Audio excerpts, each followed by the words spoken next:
Hello, I'm Faith Gallot. I was born in Doylestown, Pennsylvania, but I was former member of the Calvert Artists Guild in Solomons, Maryland. I was also a member with the Colonial Beach Artists Guild. I got heavily involved with the arts in Fredericksburg. I have won many awards with my pen and ink. Recently, I have moved to South Carolina, where I've gotten double awards at the State County Fair, South Carolina State Fair.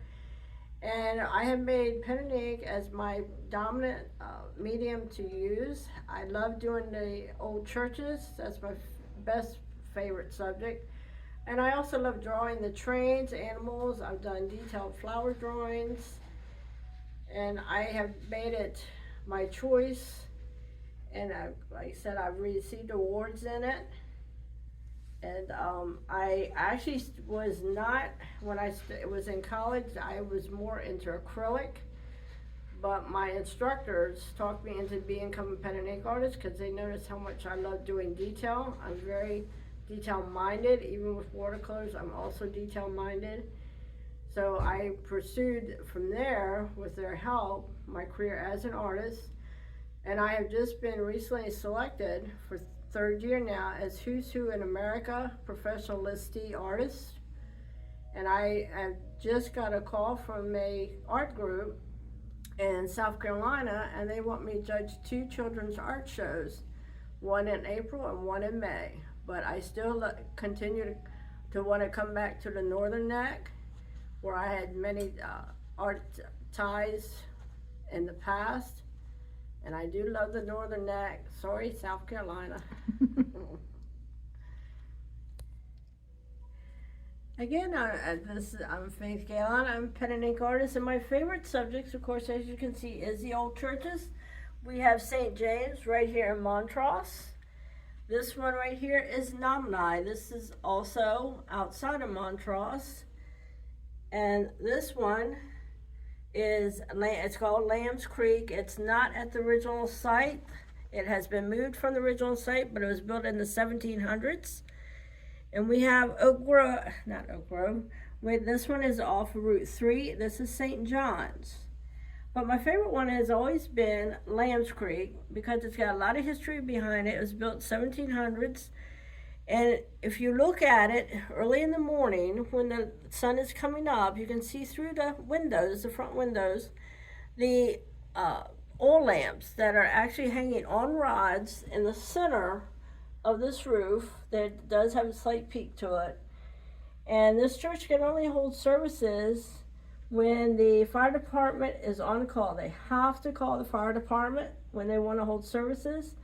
They used to have 3 services a year. Now they've cut it down to 2. One being the most famous, and that is Blessing of the Animals, I believe in October. During that time, this church will put on display one of the oldest common prayer books that were printed at the time. I believe it was printed in 1600. They also had the Vinegar Bible.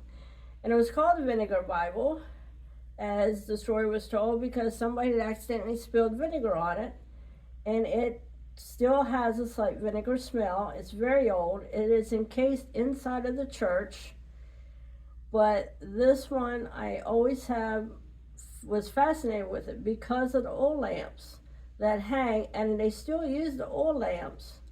But again, of course, it's got to be, the fire department has to be notified for this time. And I'm going to touch a little bit on Nomini because Nomini sits along the water, and like I said, it's outside of Montrose. And the last time they had, I believe it was a tornado, when it came through, it messed up the windows on this sign because that's facing the water, messed up the windows. It messed up one of the front doors, and I believe it totally destroyed the middle window there. But again, it was, they did fix it, and it's still in use. And like all of the old churches, I think it's great that we're keeping them looking the way they were, the way they've always been, and that we're still using them for the purpose that they were intended. And the next time I come up, I plan to have more drawings of our old churches. And Again, it's been my favorite subject. I do many different subjects, but that has been my favorite subject. I have done old churches in Maryland. I've done them in, I just did one in South Carolina, but the majority of my churches sold to one client that lived in Maryland, so I don't have any of the drawings of the Maryland churches that much. I have more of the Virginia churches. And hopefully everybody will enjoy them like I do when I draw them. Have I made it exciting? One of the things I like to do when I do drawings is I like to pick a subject that is going to allow me to show all the techniques that I can do with a pen and ink. And the one thing I find with pen and ink, to get a thin line, some of the thinnest lines like this right here, is I use the side of the pen, because if I use the pen, especially if it's a new pen, if I use the pen just as is, then I end up with areas like this. It's way too heavy and I don't like it. So I always start out the side of the pen, and if I need a heavier little line, I will slant it a little more upright, but not directly upright. When the ink starts getting thin, like right up here, it started getting thin on me, then I hold the pen straight up. But I never throw a pen away, because when the pen is getting almost no ink, it makes fantastic purpose for shading.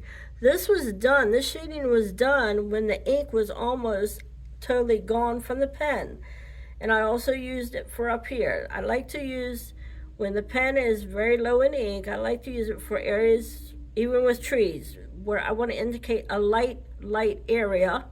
So I use it for trees, I've used it for shading. This technique right here, to do these windows, I literally had to draw the lines in pencil. So I went like that in pencil, then I went like that, and then I went back in between the pencil lines and I filled it in very carefully with ink, and then I erased it. And once the pencil lines is erased, that's how you get these light areas to indicate the stained glass look on the window. And that's actually how those windows are. They do have that lattice look to them. My grass, again, I use different sides of the pen, but the grass is basically like this. I always think of a heartbeat monitor. I just squiggle my lines up like that and down, and that's how I do my grass. My trees are actually broken figure eights. I just squiggle like that, and it's like, if you watch me do trees, you think I've got a nervous hand, because my hand's always going like this to do my trees, but that's how I like doing the trees. This right here, to do this, again, it's a pencil drawing of lines, and then I just go back, and with the side of the pen, I draw the lines that's below the pencil line, so that when I erase the pencil line, I get the white spaces. To show this part right here, this is like siding that they have. This is actually scalloped on the ends. It's hard to tell because I had a little trouble with that because I had to show, of course, the brickwork. But this again right here, this is the side of the pen with these lines going like that. That is when the pen, another pen I had almost had no ink. So I just went back and did that to tone down these straight lines that I made. This is a good example right here how I do this up here. This is basically pencil lines. I drew pencil lines on both sides, and I only went back and did it heavy back and forth on one side with a lighter pen doing this.